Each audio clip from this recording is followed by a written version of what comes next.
നിങ്ങളുടെ ഇഷ്ട പരമ്പരകൾ എക്സ്ക്ലൂസീവായി സൺ നെക്സ്റ്റ് ആപ്പിലൂടെ തികച്ചും ഫ്രീ ആയി. ഇപ്പോഴേ ആപ്പ് ഡൗൺലോഡ് ചെയ്യൂ. എനിക്ക് ഗൗതമിന്റെ ജാതകദോഷം മാറുക എന്നതാണ് പ്രധാനം. എന്റെ കാത്തിരിപ്പ് അതിനു വേണ്ടിയാ. ജാതകം ഒന്നാം കൊട്ട. ഞാൻ എങ്ങനെ ഗൗതമിനോട് ഇതേക്കുറിച്ച് സംസാരിക്കുമെന്ന് ഓർത്ത് ടെൻഷൻ അടിച്ചിരിക്കുകയായിരുന്നു. എന്തായാലും അമ്മ ഈ പ്രശ്നം സോൾവ് ചെയ്തിരുന്നു എന്ന് അറിഞ്ഞപ്പോ തന്നെ വല്ലാത്തൊരാശ്വാസമായി. ഇതാണ് യഥാർത്ഥ പെറ്റമ്മയുടെ മഹത്വം. പോറ്റമ്മമാർക്ക് ഇതുപോലുള്ള ക്വാളിറ്റി ഉണ്ടാവില്ല. അതൊക്കെ ശരിയായിരിക്കാം. പക്ഷെ ഇതിന്റെ പേരിൽ നീ അമ്മയെ കുറിച്ച് എന്നോട് മോശമായിട്ടൊന്നും പറയണ്ട. അതെനിക്ക് സഹിക്കാൻ പറ്റില്ല. എന്തായാലും വസുന്ധര ആന്റിയോട് ഗൗതമിനുള്ള സ്നേഹത്തില് മാറ്റമൊന്നും വന്നിട്ടില്ല. അത് വലിയ ആശ്വാസ. എന്തായാലും അമ്മയുടെ ഒരു പ്രയോഗം എനിക്ക് ഇഷ്ടപ്പെട്ടു. ശിവാനി പൂതന. അവളുടെ പേരിന് നല്ല മാച്ചുമാണ് ആ ഇരട്ട പേര്. സ്വഭാവത്തിന് വളരെ മാച്ചാ. ഒറിജിനൽ പൂതന ശരീരം മുഴുവൻ വിഷമായിട്ട് നടന്നു. ഈ പൂതന മനസ്സ് നിറയെ വിഷമായിട്ട് നടക്കുന്നു. പക്ഷെ നീ ശ്രദ്ധിച്ചിട്ടുണ്ടോ, ഏത് രാക്ഷസിമാരുടെ പേരും അവൾക്ക് ചേരും. ശിവാനി താടക, ശൂർപ്പണക ശിവാനി, ഇടുമ്പി ശിവാനി, പാതാള ഭൈരവി ശിവാനി. എങ്ങനെയുണ്ട്? നമുക്കിനി അവളെ പാതാള ശിവാനി എന്ന് വിളിച്ചാലോ? വിളിച്ചോടി. ഒടുവിൽ നിന്നെ പാതാളത്തിലേക്ക് തന്നെ ചവിട്ടി താഴ്ത്തു ഈ ശിവാനി. മറ്റു കാര്യങ്ങൾക്കുള്ള മുഹൂർത്തം മനപ്പൊരുത്തമുള്ള നമ്മൾ തമ്മിൽ തീരുമാനിക്കുന്നതാണ് നല്ലതെന്ന് ജ്യോത്സ്യം പറഞ്ഞു കേട്ടില്ലേ? ഇന്ന് തന്നെ നമുക്കതങ്ങ് തീരുമാനിച്ചല്ലോ. അയ്യടാ, ആ വിചാരം അങ്ങ് മനസ്സിൽ വെച്ചാ മതി. ചടങ്ങ് കഴിയുന്നത് വരെ വെയിറ്റ് ചെയ്തേ പറ്റൂ. ഓക്കെ. അല്ലെങ്കിലും ബർത്ത്ഡേക്ക് ഹോട്ടലിൽ വെച്ചാവുന്നതാണ് നല്ലത്. മറ്റുള്ളവരെ ഫേസ് ചെയ്യുന്നതിന്റെ ചമ്മൽ ഒഴിവാക്കാമല്ലോ. പക്ഷെ സംഗതി എവിടെയാണെങ്കിലും നമ്മുടെ മണിയർ ഒരുക്കുന്ന ജോലി ഞാൻ ശിവാനിയെ തന്നെ ഏൽപ്പിക്കും. മണിയറയല്ല, നിങ്ങൾക്ക് ഞാൻ ഒരുക്കുന്നത് കൊലയറയായിരിക്കും. നിധിയുടെ കൊലയറ.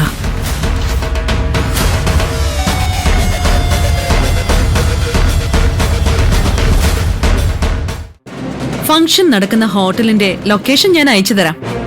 പറ്റുമെങ്കിൽ ഫാമിലിയും കൂട്ടി തന്നെ വരണം കേട്ടോ. വൈഫിനെയൊക്കെ കണ്ടിട്ട് ഒരുപാട് നാളായി. ഓക്കെ, അപ്പൊ നമുക്ക് നേരിൽ കാണാം. ശരി. ആന്റി, ഗൗതം പൂർണ്ണമായിട്ടും കൈവിട്ടുപോയി. പെറ്റമ്മ പാർവതി ആന്റിയാണെന്നും ആന്റി വെറും വളർത്തമ്മയാണെന്നും ഗൗതം അക്സെപ്റ്റ് ചെയ്തു. ആന്റിയെ കുറിച്ച് നിധി മോശമായിട്ട് പറഞ്ഞപ്പോ ഗൗതം അതിനേക്കാൾ മോശം വാക്കുകൾ ഉപയോഗിച്ചു. ഇല്ല, ഞാനിത് വിശ്വസിക്കില്ല. ഗൗതം ഒരിക്കലും എന്നെ കുറിച്ച് അനാവശ്യം പറയില്ല. പറഞ്ഞേന്റി, എല്ലാം ഞാൻ കേട്ടു. അവൻ എന്താ പറഞ്ഞത്? അതൊക്കെ ഞാൻ എങ്ങനെയാ ആന്റിയോട് പറയാ? പറഞ്ഞേ പറ്റൂ. അവൻ എന്നെ കുറിച്ച് ധരിച്ചു വെച്ചിരിക്കുന്നത് എന്താണെന്ന് എനിക്കറിയണം. ഗൗതം, നീ എന്നെ പറഞ്ഞ വാക്കുകളൊക്കെ ആന്റിയെ പറഞ്ഞതാണെന്ന് ഞാൻ പറയും.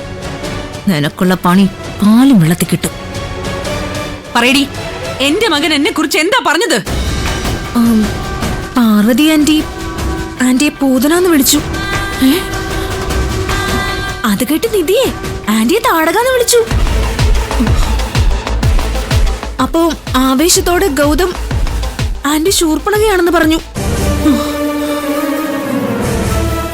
അത് കഴിഞ്ഞ് ഗൗതവും നിധിയും കൂടി അവർക്കറിയാവുന്ന രാക്ഷസിമാരുടെ പേര് മുഴുവൻ ആന്റിയെ വിളിച്ചു. പല പേരുകളും ഞാൻ ഇതിനു മുൻപ് കേട്ടിട്ട് പോലുമില്ല. ആന്റി, ഗൗതം എന്തിനാ ആന്റി ഇങ്ങനെ വെറുക്കുന്നേ? ഇതൊക്കെ സത്യമാണോന്ന് ഞാൻ ഇപ്പൊ തന്നെ അവനോട് ചോദിക്കും. ഭാര്യ വന്ന് കയറിയതോടെ അവന് ഞാൻ രാക്ഷസിയായോ ഒന്ന് അറിയണം. നീ മാറ്, ഞാൻ പോകുമെന്ന്.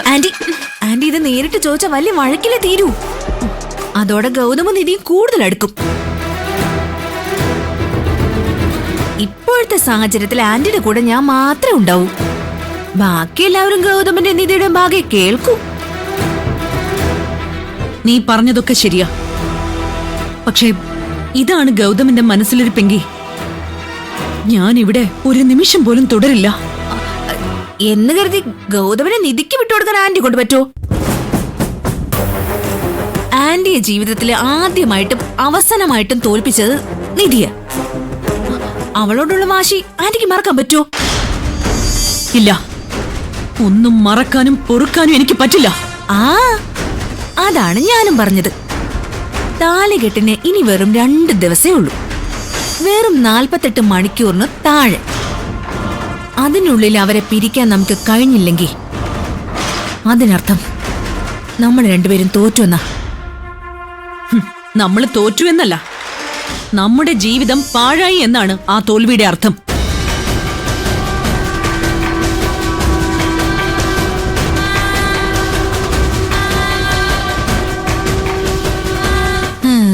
പ്രണവുള്ളിടത്തോളം കാലം എന്റെ ജന്മം പാഴാവില്ല. എനിക്കിനി ഒരംഗത്തിന് ബാല്യമുണ്ട്. പക്ഷേ ആന്റി വെറും മരവാഴയായി പോവും.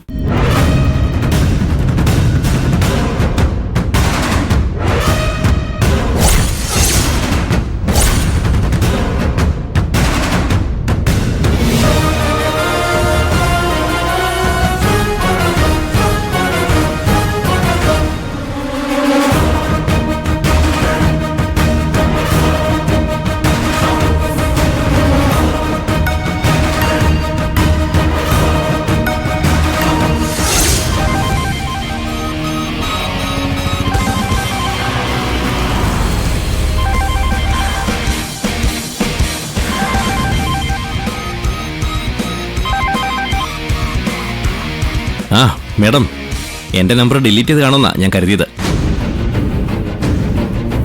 3 വർഷങ്ങൾക്ക് ശേഷമാണ് മേഡം എന്നെ വിളിക്കുന്നത്. പ്രത്യേകിച്ച് പ്രശ്നങ്ങളൊന്നും ഇല്ലാതിരുന്നതാ, അതുകൊണ്ടാ നിന്നെ വിളിക്കാതിരുന്നത്. ഓ, അപ്പൊ എന്റെ സേവനം ആവശ്യമുള്ളൊരു പ്രശ്നം വന്നിട്ടുണ്ടല്ലേ? അതെ, നിധി എന്നാണ് ആ പ്രശ്നത്തിന്റെ പേര്. അല്ല, ബിസിനസ് എതിരാളിയൊന്നുമല്ല. എന്റെ മകൻ ഗൗതമിന്റെ ഭാര്യയാണവൾ.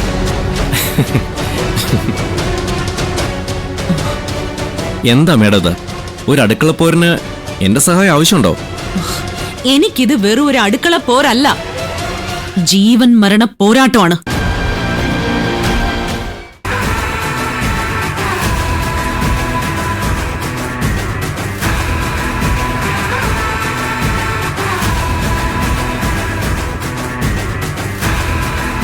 നിധി ആരാണെന്ന് മനസ്സിലായല്ലോ അല്ലേ? ഉവ്വ്, മേഡത്തിന്റെ യഥാർത്ഥ ശത്രു തന്നെ. എന്റെ മകന്റെ ഭാര്യയായി അവള് ജീവിക്കാൻ പാടില്ല. അതിനുവേണ്ടി കൊല്ലേണ്ടി വന്നാൽ കൊല്ലണം.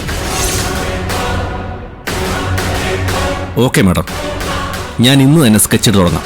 ഒരാഴ്ചക്കുള്ളിൽ ആ ശല്യം അങ്ങ് തീരും. നോ, ഒരാഴ്ച സമയമില്ല. 2 ദിവസം.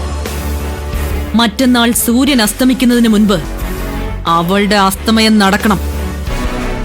ശരി, പ്ലാൻ റെഡിയാക്കിട്ട് വിളിക്കാം. ഓക്കെ. ആന്റി ആന്റി ആരെ വിളിച്ചത്? ദൈവത്തിന്റെ പേരുള്ള അസുരൻ ദേവ.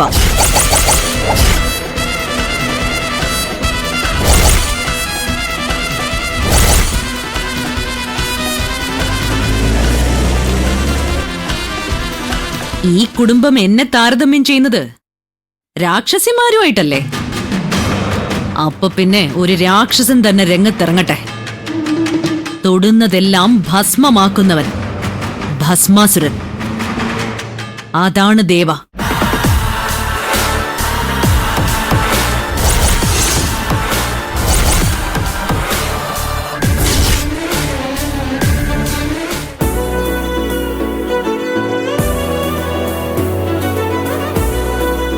തിരുമേനി, ഒരു ഭാഗ്യസൂക്തവും ഒരു സ്വയംവരാർച്ചനയും.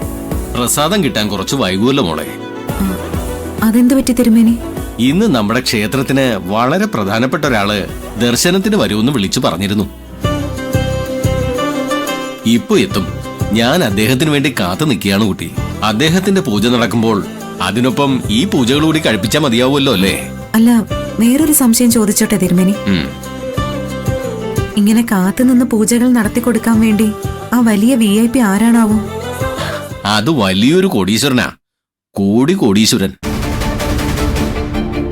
പക്ഷെ അദ്ദേഹത്തിന്റെ മഹാത്മ്യം ആ അളവറ്റ സമ്പത്തിലൊന്നുമല്ല. എത്രയോ അനാഥാലയങ്ങൾ പുള്ളിയുടെ സഹായത്താൽ കഴിഞ്ഞു പോകുന്നുണ്ടെന്ന് അറിയാമോ? ഇന്ന് ഈ അമ്പലത്തിലെ അന്നദാനവും പുള്ളിയുടെ വകയാണ്.